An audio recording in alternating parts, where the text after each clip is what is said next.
बिस्मिल्लाहिर्रहमानिर्रहीम अस्सलाम वालेकुम वेलकम टू माय चैनल। आज की जो मेरी वीडियो है वो एसटीआई जॉब्स के हवाले से है। तो एसटीआई जॉब्स के हवाले से आपको पता है कि एसटीआई जॉब्स कुछ अर्सा पहले भी आई हैं, जिनका जो प्रोसीजर है तकरीबन ऑलमोस्ट एंड होने वाला है, उनके इंटरव्यूज़ चल रहे हैं, ठीक है। तो उसके अंदर मैंने आपको तमाम डिटेल्स बताई थी शुरू से, जब से ये जॉब्स आई थी कि इन पर अप्लाई कैसे करना है, अप्लाई ऑनलाइन अप्लाई करने का पूरा तरीका बताया था आपको। इसके अलावा इंटरव्यू की तैयारी के हवाले से इंटरव्यू का जो पूरा प्रोसेस था वो बताया था, और इसके अलावा स्कूल सेलेक्ट करने के बारे में, पोर्टल किस तरह से, सारी चीज़ें मैंने आपको बताई थी। तो उसके अंदर कुछ ऐसी चीज़ें भी थी जो वक्तन फ़वक्तन अपडेट होती रही डिपार्टमेंट की तरफ से, मतलब मैंने आपको अपडेट किया तो उसके बाद जो थी डिपार्टमेंट में भी वो अपडेशन बाद में हुई। तो यानी कि वक्तन फ़वक्तन जो चीज़ें उसके अंदर भी चेंज होती रही। अभी जैसे कि इंटरव्यूज़ इनके चल रहे हैं, लेकिन इंटरव्यूज़ के मैसेज अभी भी आ रहे हैं स्टूडेंट्स को, मतलब उनको विद इन डे मैसेज आ रहा है या कॉल आ रही है कि आप स्कूल में आ जाएँ इंटरव्यू देने के लिए आज ही। तो इससे आप अंदाज़ा लगा लेंगे किस तरह की पॉलिसीज़ या किस तरह का जो है स्ट्रक्चर चल रहा है। तो ये जो जॉब्स आई हैं एसटीआईज़ की, ये इस हवाले से भी मैं आपको बता देता हूँ। ये जॉब्स आई हैं labour and human resource department में, ठीक है, पंजाब वर्कर्स वेलफेयर फ़ंड, ठीक है। तो ये एक इदारा होता है ह्यूमन रिसोर्स डिपार्टमेंट का, और उसके अंदर ये जॉब्स आई हुई हैं, ठीक है। इसके अंदर यानी कि ये इसके लिए जो एज लिमिट चाहिए, मेल के लिए 20 से 50 साल तक है और फीमेल के लिए 20 से 55 साल तक है, ठीक है।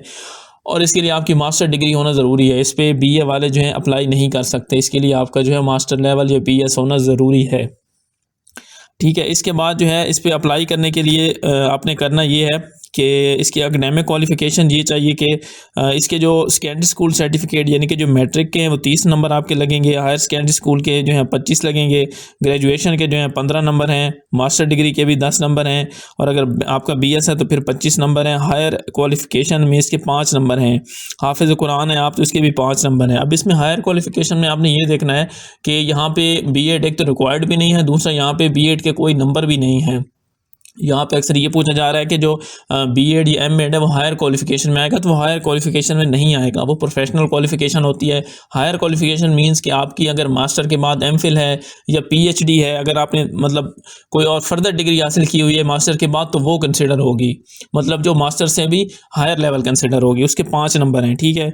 अच्छा, इंटरव्यू में भी इन्होंने 10 नंबर हैं, और ये बताया हुआ है कि उसमें 2 नंबर जो है कम्युनिकेशन स्किल्स होंगे, मतलब आपके जो बोल चाल, इसमें जो आपकी बोल चाल का तरीका है वो देखा जाएगा, आपका कॉन्फिडेंस लेवल चेक किया जाएगा। पेडागोजिकल स्किल्स हैं, इसके अंदर जो है आपकी एजुकेशन से रिलेटेड, मतलब एजुकेशन से रिलेटेड क्वेश्चन पूछे जाएंगे, पढ़ाने के अंदाज के हवाले से क्वेश्चन पूछे जाएंगे। और इसके अलावा जो है सब्जेक्ट नॉलेज, उसके अंदर जो है आपने जिस सब्जेक्ट में मास्टर्स किया हुआ है आपको उसके बारे में नॉलेज होनी चाहिए, मतलब आपको उस पर ग्रिप हासिल होनी चाहिए। आप एमएस मतलब आपने एमए उर्दू किया है, इंग्लिश किया है, पाक स्टडी जो भी किया हुआ है, आपके उस सब्जेक्ट में से क्वेश्चन पूछे जाएंगे। तो उन्होंने मतलब चीज़ों को बड़ा थॉरोली बता दिया है, जो कि बहुत अच्छी बात है कि इंटरव्यू में उन्होंने ये भी बता दिया कि आपसे क्या क्या पूछा जाएगा, ठीक है।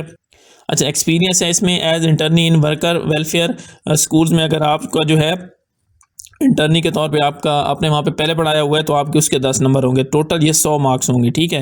अच्छा, उसके बाद जो डिग्री और वो मार्क्स का जो उन्होंने बताया हुआ है कि अगर आपका सीजीपीए है या मार्क्स हैं जो भी हैं उनको बताया हुआ है, अगर आपका सीजीपीए है तो मार्क्स में आपने परसेंटेज में किस तरह से उसको आपने चेंज करना है, कन्वर्ट करना है, ठीक है। ये देखिए फार्मूला भी बताया हुआ, अगर आपका 5 सीजीपीए था या 4 सीजीपीए था जो भी था, अगर आपका 3.63 से मतलब 4 के दरमियान सीजीपीए था तो आपके 90 से 100 मार्क्स तक वो आपके कंसिडर होंगे। तो उस हिसाब से फिर आपको आगे जो है मास्टर के, बैचलर के और जो इंटरमीडिएट को आपने मल्टीप्लाई करना है उस मार्क्स के साथ, ठीक है। अच्छा, उसके बाद जो है अटेंडेंस एंड परफॉर्मेंस के लिखा हुआ है कि आपकी जो अटेंडेंस होगी उसका अलहदा रजिस्टर होगा, वो मेंटेन करना होगा। आपकी जो सैलरी पैकेज होगा आपको मुआवजा दिया जाएगा, वो 50,000 रुपये, अच्छा मुआवजा है। इसके अंदर 50,000 रुपये आपको पर मंथ दिया जाएगा, और आपको दिया इस तरह से जाएगा कि जितने दिन आपने हाज़िरी दी होगी उसको जो है आपके इस मुआवजे से तकसीम कर दिया जाएगा। तो इसका मतलब है अगर आपने छुट्टियाँ की होंगी, 2 छुट्टियाँ वैसे आपको अलावा आप 2 छुट्टियाँ कर सकते हैं, उसके अलावा अगर आपने एबसेंट की होगी तो आपकी जो है पे में से डिडक्ट होगा, ठीक है।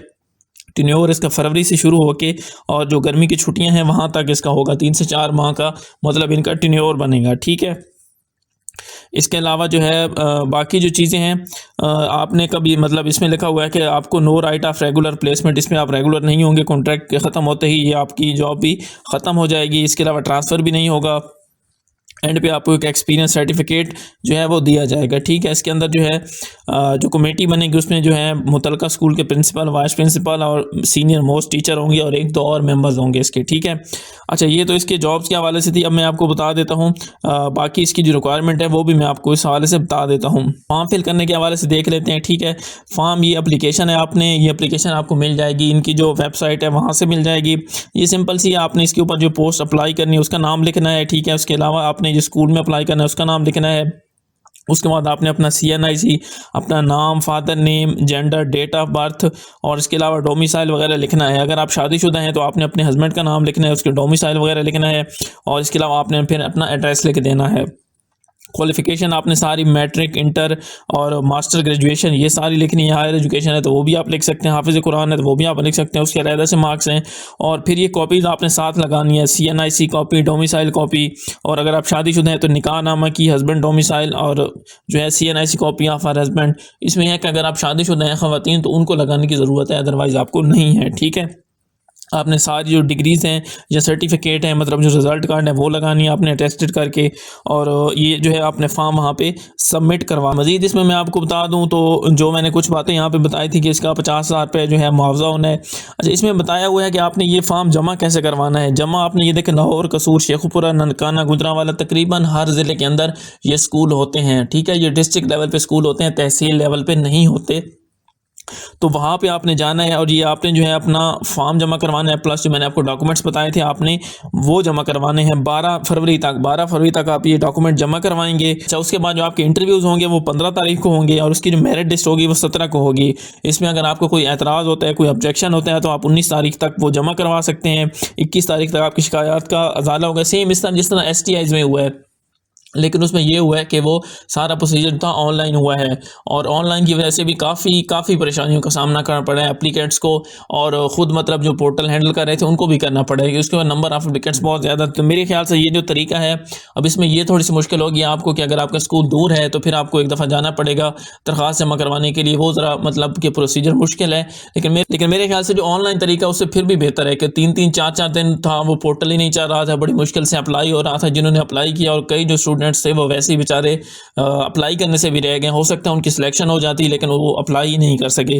तो इस हिसाब से ये ठीक है, आपके स्कूल के बाद लिस्ट लग जाएगी, आपके इंटरव्यूज़ होंगे तो मेरे ख्याल से ये अप्लाई करने वाले प्रोसीजर से काफ़ी बेहतर प्रोसीजर है। ठीक है, अच्छा, उसमें जो है आपके ऑर्डर्स जो होंगे 22/2 यानी कि 22 फरवरी को आपके ऑर्डर्स हो जाएंगे और फिर आपकी जो है मतलब आपने स्कूल में पढ़ाना शुरू कर देना है। बाकी वही चीज़ें हैं कि ये आपको मुस्तकिल नहीं किया जाएगा और आपको एंड पे एक सर्टिफिकेट दिया जाएगा। ठीक है, तो इसके अलावा अप्लाई करने के हवाले से इनकी और जॉब के हवाले से आपका कोई भी क्वेश्चन तो आप कमेंट करके पूछ सकते हैं। वीडियो आपको अच्छी लगी तो इसको लाइक कीजिएगा, चैनल को सब्सक्राइब कीजिएगा। थैंक यू, अल्लाह हाफिज़।